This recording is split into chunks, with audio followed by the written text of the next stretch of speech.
ಇವತ್ತು ಇಲ್ಲಿ ಸಾರ್ವಜನಿಕರು ಬಂದು ಸ್ವಲ್ಪ ಮನವಿ ಕೂಡ ಕೊಟ್ಟಿದ್ದರು. ಮನವಿ ಏನಂತಂದರೆ, ಅನಧಿಕೃತವಾಗಿ ಸ್ವಲ್ಪ ದೇವಸ್ಥಾನಗಳಾಗಲಿ ಅಥವಾ ಮಸೀದಿಗಳಿಗಾಗಲಿ ಅಥವಾ ಬೇರೆ ಯಾವ ಸಂಘ ಸಂಸ್ಥೆಗಳಿಗಾಗಲಿ ನೀವು ಕಾನೂನು ಉಲ್ಲಂಘನೆ ಮಾಡಿ ಅವರಿಗೆ ಹಂಚಿಕೆ ಮಾಡಿದ್ದೀರಿ ಅಂತ ಹೇಳಿ ಒಂದು ಕೂಡ ಅವ್ರ ಮನವಿ ಕೂಡ ಇತ್ತು. ಅವ್ರ ಮನವಿ ತುಂಬ ವರ್ಷಗಳಿಂದ ಕೂಡ ಕೊಡ್ತಾ ಬಂದಿದ್ದಾರೆ. 31ನೇ ತಾರೀಕಿಗೆ ಒಂದು ಕೂಡ ನಮಗೆ ಒಂದು ಮನವಿ ಕೂಡ ಕೊಟ್ಟಿದ್ದಾರೆ. ಅದಕ್ಕೆ ನಾವು ಉತ್ತರ ಕೂಡ ರೆಡಿ ಮಾಡ್ತಾ ಇದ್ದೇವೆ. ಅವರು ಹೇಳಿದ ಹಾಗೆ ನಾನು ಗಮನಿಸಿದ ಪ್ರಕಾರ ನಾವು ಯೂನಿಟ್ 2ದಲ್ಲಿ ಯಾವ್ಯಾವ ಸೆಕ್ಟರ್ಗಳಲ್ಲಿ ಡೆವಲಪ್ ಮಾಡುವಾಗಲೇ ಧಾರ್ಮಿಕ ಉದ್ದೇಶಕ್ಕಾಗಿ ಅಂಥೇಳಿ ಕಾಯ್ದಿರಿಸಿಬಿಟ್ಟಿದ್ದಾರೆ. ಒಂದೊಂದು ಸೆಕ್ಟ್ರಲ್ಲಿ 4 ಕಾರ್ನರ್ ಪ್ಲಾಟನ್ನು ಧಾರ್ಮಿಕ ಉದ್ದೇಶಕ್ಕಾಗಿ ಕಾಯ್ದಿರಿಸಿ ಇಟ್ಟಿದ್ದಾರೆ. ಆಯಾ ಬೋರ್ಡಲ್ಲಿ ಯಾವಾಗ ನಮ್ಮ BTD ಬೋರ್ಡ್ ಮೆಂಬರ್ಗಳಾಗಲಿ ಅಧ್ಯಕ್ಷರಾಗಲಿ ಒಂದು ತೀರ್ಮಾನ ತಗೊಂಡು ಬಿಡುಗಡೆ ಆಗಿರುವಂತಹ ಧಾರ್ಮಿಕ ಸಂಸ್ಥೆ ಅದಕ್ಕೆ ಏನು ಹಂಚಿಕೆ ಮಾಡಬೇಕಂತೇಳಿ ನಿರ್ಧಾರ ತಗೊಂಡಾಗ ಆ ನಿರ್ಧಾರ ನೋಡಿ ನಾವು ಆಯಾ ಸೆಕ್ಟರ್ಗಳಲ್ಲಿ ಯಾವ ಧಾರ್ಮಿಕ ಉದ್ದೇಶಕ್ಕಾಗಿ ಕಾಯ್ದಿರಿಸಿದ್ದಾರೆ ಆ ಜಾಗನ ಅವರಿಗೆ ನಾವು ಅಲೋಕೇಟ್ ಮಾಡಿ ಅಥವಾ ಹಂಚಿಕೆ ಮಾಡಿ ಹಕ್ಕುಪತ್ರ ಕೂಡ ವಿತರಣೆ ಕೂಡ ನಾವು ಮಾಡಿದ್ದೀವಿ. ಯಾವುದೇ ಕೂಡ ಅನಧಿಕೃತವಾಗಿ ಆಗಲಿ ಅಥವಾ ಮುಳುಗಡೆ ಆಗದಿರುವಂಥ ಸಂತ್ರಸ್ತರಿಗೆ ಹಂಚಿಕೆ ಕೂಡ ಆಗಿಲ್ಲ. ಅವ್ರು ಹೇಳಿದ ಹಾಗೆ ಸ್ವಲ್ಪ ಜನರು ಇವಾಗ ಕಟ್ತಾ ಇದ್ದಾರೆ ಅಂತ ಹೇಳ್ತಾ ಇದ್ದಾರೆ. ಈಗ ನಾವು RO ಕಚೇರಿಯಿಂದ ನಾವು ಹಂಚಿಕೆ ಪ್ರಕ್ರಿಯೆನ ಮಾಡ್ತೇವೆ. ಹಂಚಿಕೆ ಆದಮೇಲೆ ಮನೆ ಕಟ್ಟಬೇಕು ಅಥವಾ ಏನೋ ಒಂದು ಕಟ್ಟಡ ಕಟ್ಟಬೇಕು ಅಂದರೆ ಅವರು ಕಟ್ಟಡ ಪರ್ಮಿಷನ್ ತೊಗೊಂಡು ಕಟ್ಟಬೇಕಾಗತ್ತೆ. ಸೊ ಯಾವ್ಯಾವ ಪ್ರಕರಣಗಳಲ್ಲಿ ಅವರು ಹೇಳ್ತಿದ್ದಾರೆ ಅದನ್ನು ಕೂಲಂಕುಷವಾಗಿ ವಿಚಾರ ಮಾಡ್ತೀವಿ.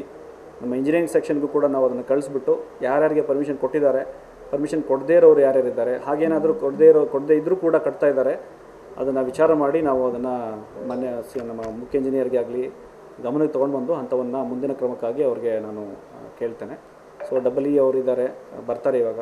CE ಅವ್ರು ಕೂಡ ಇವತ್ತು ರಜೆ ಮೇಲಿದ್ದಾರೆ. ಅವ್ರು ಬಂದಮೇಲೆ ಅವ್ರಿಗೆ ಗಮನಕ್ಕೆ ತೊಗೊಂಡು ಬಂದುಬಿಟ್ಟು ಅಂಥದ್ದೇನಾದರೂ ಕಟ್ಟಡಗಳಾಗ್ತಾ ಇದ್ದರೆ ಕ್ರಮಕ್ಕೆ ಬರೀಬೇಕು ಅಂತ ಹೇಳಿ ಸರ್ಗೆ ನಾನು ಕೂಡ ಒತ್ತಾಯ ಮಾಡಿ ಹೇಳ್ತೇನೆ. ಇವತ್ತು ಎಲ್ಲ ಅವ್ರದ್ದು ತಂದಿರೋ ಮನವಿಗಳನ್ನು ಅವ್ರಿಗೆ ಗಮನಕ್ಕೆ ಕೂಡ ತೊಗೊಂಡ್ಬರ್ತೇನೆ. ಈಗ ಏನಾಗ್ಬಿಟ್ಟಿದೆ ತಮ್ಗೆ ಹೇಳ್ದಂಗೆ, ಈಗ ನೋಡಿ ನಾನು ಈಗ ನನ್ನ ಹತ್ರ ಒಂದು ಲಿಸ್ಟ್ ಇದೆ. ಲಿಸ್ಟ್ ಅಂದರೆ ಮೊನ್ನೆ ಆಗಿರೋದು ಯೂನಿಟ್ 2ದಲ್ಲಿ 6 ಇದು ಕೊಟ್ಟಿದ್ದೇವೆ, 2 ದೇವಸ್ಥಾನಕ್ಕೆ ಕೊಟ್ಟಿದ್ದೀವಿ ನಾವು. ಏನಾಗ್ಬಿಟ್ಟಿದೆ, ಅವರು ಹೇಳಿರೋ ಪ್ರಕಾರ ನಾವು ಜನಸಂಖ್ಯೆ ನೋಡಿ ಕೊಡಿ ಅಂತ ಅವರು ಕೇಳ್ತಾರೆ. ನಾವು ಕೊಡುವಾಗ ನಾವು ವಿಚಾರ ಮಾಡಿದಾಗ ಜನಸಂಖ್ಯೆ ಇದೆ ಅಂತ ಹೇಳಿ ನಾವು ಅದನ್ನು ಕೊಟ್ಟಿದ್ದೀವಿ. ಹಾಗೇನಾದರೂ ಅಲ್ಲಿ ಇಲ್ಲ ಅಂತ ಏನಾದರೂ ಸಮಸ್ಯೆ ಇದ್ದರೆ ಅದನ್ನೊಂದ್ಸರಿ ವಿಚಾರಣೆ ಮಾಡಿ. ಆ ಥರ ಏನಾದರೂ ಇತ್ತು ಅಂದರೆ ಅದು ಮಾಡಬಾರ್ದು. ಅದಂತೂ ಅನಧಿಕೃತ. ನಾನೇ ಇವಾಗ ಹೇಳ್ಬಿಡ್ತೀನಿ, ಹೌಸಿಂಗ್ ಏನಾದರೂ ವಸತಿಗೆ ಉದ್ದೇಶ ಕೊಟ್ಬಿಟ್ಟು ಅದನ್ನೇನಾದರೂ ವಸತಿ ಮಾಡ್ಕೊಂಡಿದ್ರೆ ಅದು ಮಾಡಬಾರ್ದು. ಯಾಕಂದರೆ ನಾವು ಹಂಚಿಕೆ ಮಾಡುವಾಗಲೇ ಹೇಳ್ಬಿಟ್ಟಿರ್ತೀವಿ ಯಾವ ಉದ್ದೇಶಕ್ಕೆ ಹಂಚಿಕೆ ಮಾಡಿರ್ತೀವಿ ಅದೇ ಉದ್ದೇಶಕ್ಕೆ ಉಪಯೋಗ ಆಗಬೇಕಂತ ಹೇಳಿ. ಅಂಥ ಪ್ರಕರಣಗಳಿದ್ದರೆ ನಾವು ಮುಖ್ಯ ಇಂಜಿನಿಯರ್ಗೆ ತೊಗೊಂಡು ಬಂದುಬಿಟ್ಟು ಅದನ್ನು ಆ್ಯಕ್ಷನ್ ಇನಿಷಿಯೇಟ್ ಮಾಡಲಿಕ್ಕೆ ನಾವು ಹೇಳ್ತೇವೆ. ಅದನ್ನು ತಡಿಬೇಕಾಗುತ್ತೆ. ಇವತ್ತು ಇಲ್ಲಿ ಸಾರ್ವಜನಿಕರು ಬಂದು ಸ್ವಲ್ಪ ಮನವಿ ಕೂಡ ಕೊಟ್ಟಿದ್ದರು. ಮನವಿ ಏನಂತಂದರೆ, ಅನಧಿಕೃತವಾಗಿ ಸ್ವಲ್ಪ ದೇವಸ್ಥಾನಗಳಾಗಲಿ ಅಥವಾ ಮಸೀದಿಗಳಿಗಾಗಲಿ ಅಥವಾ ಬೇರೆ ಯಾವ ಸಂಘ ಸಂಸ್ಥೆಗಳಿಗಾಗಲಿ ನೀವು ಕಾನೂನು ಉಲ್ಲಂಘನೆ ಮಾಡಿ ಅವರಿಗೆ ಹಂಚಿಕೆ ಮಾಡಿದ್ದೀರಿ ಅಂತ ಹೇಳಿ ಒಂದು ಕೂಡ ಅವ್ರ ಮನವಿ ಕೂಡ ಇತ್ತು.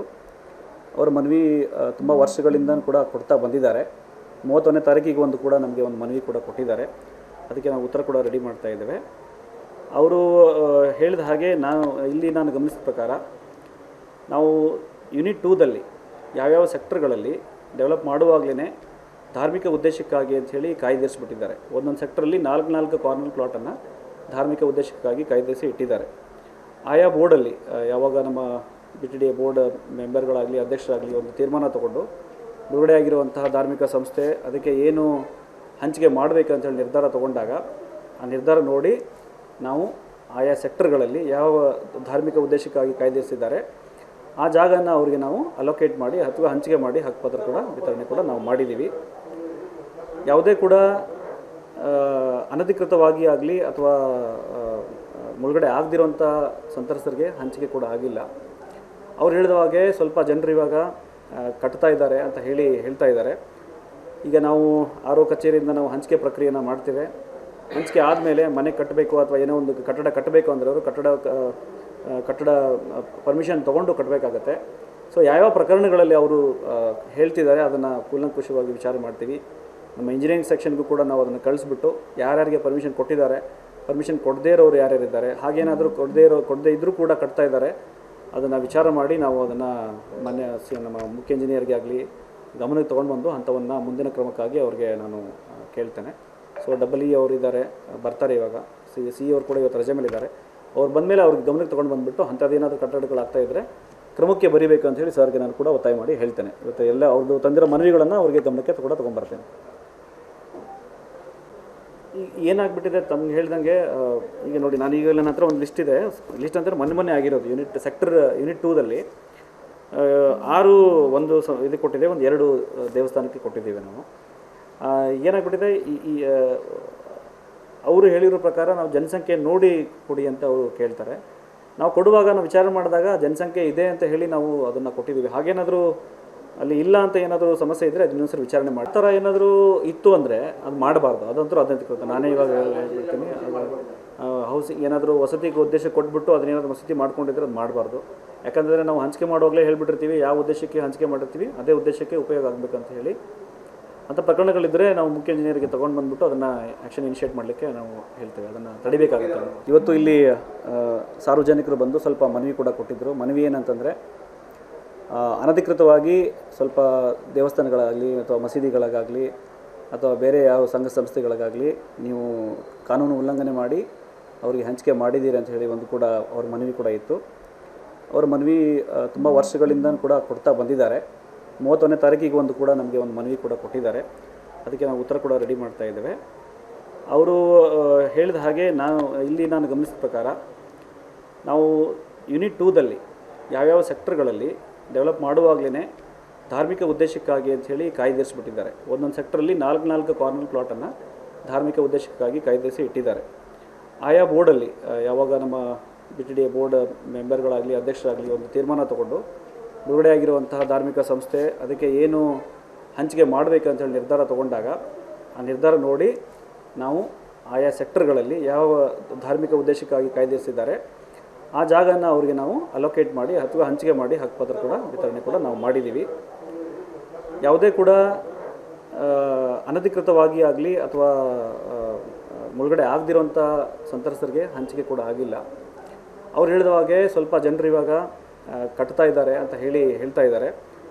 ಈಗ ನಾವು RO ಕಚೇರಿಯಿಂದ ನಾವು ಹಂಚಿಕೆ ಪ್ರಕ್ರಿಯೆಯನ್ನು ಮಾಡ್ತೇವೆ. ಹಂಚಿಕೆ ಆದಮೇಲೆ ಮನೆ ಕಟ್ಟಬೇಕು ಅಥವಾ ಏನೋ ಒಂದು ಕಟ್ಟಡ ಕಟ್ಟಬೇಕು ಅಂದರೆ ಅವರು ಕಟ್ಟಡ ಪರ್ಮಿಷನ್ ತೊಗೊಂಡು ಕಟ್ಟಬೇಕಾಗತ್ತೆ. ಸೊ ಯಾವ್ಯಾವ ಪ್ರಕರಣಗಳಲ್ಲಿ ಅವರು ಹೇಳ್ತಿದ್ದಾರೆ ಅದನ್ನು ಕೂಲಂಕುಷವಾಗಿ ವಿಚಾರ ಮಾಡ್ತೀವಿ. ನಮ್ಮ ಇಂಜಿನಿಯರಿಂಗ್ ಸೆಕ್ಷನ್ಗೂ ಕೂಡ ನಾವು ಅದನ್ನು ಕಳಿಸ್ಬಿಟ್ಟು ಯಾರ್ಯಾರಿಗೆ ಪರ್ಮಿಷನ್ ಕೊಟ್ಟಿದ್ದಾರೆ, ಪರ್ಮಿಷನ್ ಕೊಡದೇ ಇರೋರು ಯಾರ್ಯಾರಿದ್ದಾರೆ, ಹಾಗೇನಾದರೂ ಕೊಡದೇ ಇದ್ದರೂ ಕೂಡ ಕಟ್ತಾ ಇದ್ದಾರೆ ಅದನ್ನು ವಿಚಾರ ಮಾಡಿ ನಾವು ಅದನ್ನು ನಮ್ಮ ಮುಖ್ಯ ಇಂಜಿನಿಯರ್ಗೆ ಆಗಲಿ ಗಮನಕ್ಕೆ ತೊಗೊಂಡು ಬಂದು ಅಂಥವನ್ನು ಮುಂದಿನ ಕ್ರಮಕ್ಕಾಗಿ ಅವ್ರಿಗೆ ನಾನು ಕೇಳ್ತೇನೆ. ಸೊ EE ಅವರಿದ್ದಾರೆ, ಬರ್ತಾರೆ ಇವಾಗ. CE ಅವರು ಕೂಡ ಇವತ್ತು ರಜೆ ಮೇಲಿದ್ದಾರೆ.